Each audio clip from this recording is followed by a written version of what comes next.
Pig, Goat, Banana, Cricket. That is not a parody. That is a real title of a real show that is currently airing on Nickelodeon. Well, one thing I can say about this is that the title doesn't lie. It gives you exactly what it says. But it's just... It's such a weird, random title. Incidentally, there's a show airing on Disney right now called Pickle and Peanut. And it seems awfully similar to Pig, Goat, Banana, Cricket. You know, they ought to have a crossover. Then we can have a show called Pig, Goat, Banana, Cricket, Pickle, Peanut. Although, in the show it's established that Pig really likes pickles, so Pickle would probably end up getting eaten by him. So I guess the show would be called Pig, Goat, Banana, Cricket, Peanut.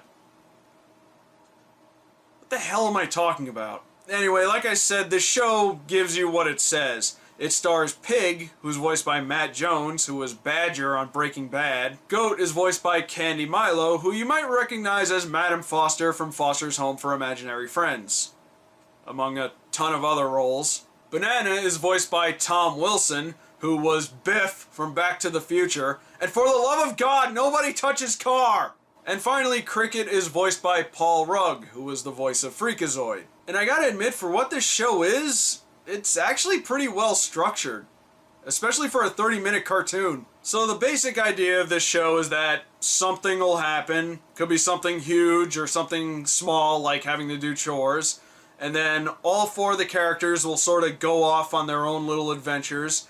And we, one at a time, see what each of them are up to, and while we see what they're up to, occasionally one of the other characters will cross over to their story, and then by the end of the episode, everything will sort of come together and we have one big final resolution. I do like the character traits they all get, like Pig is very naive, Goat is very short-tempered, Banana is irresponsible, and Cricket is an insane mad scientist.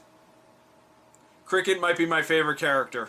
I'm not really a big fan of the look of the show. It's got sort of a squiggly look to it. Everything looks like it's outlined in scribbles, and at first it was a bit of an eyesore, but after a while I did kind of get used to it. It didn't really bother me, you know, when I watched a couple episodes. And I hate to say it, but there were some genuinely funny moments in this show.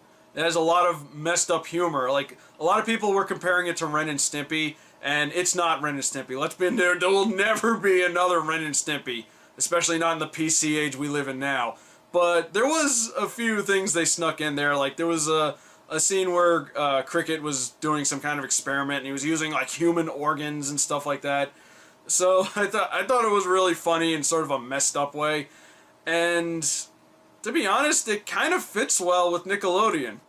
I'm praising this a lot. Oh God, do I kind of like this show? Oh God, I think I kind of like this show. Okay, look, let me put it to you this way. It's not a great show, but it does a few things right, and I would at least say it's better than a show called Pig, Goat, Banana, Cricket had any right to be. Just take that for what it's worth. Well, that's all I got for Pig, Goat, Banana, Cricket. I think I need to go take a shower or something. But leave a comment below and let me know what you thought of this show. My name is Rob, and have a wonderful day. You know, they ought to have a crossover. Then we can have a show called Pig, Goat, Banana, Cricket, Pig... They ought to have a crossover. Then we can have a show called Pig, Goat, Banana, Cricket...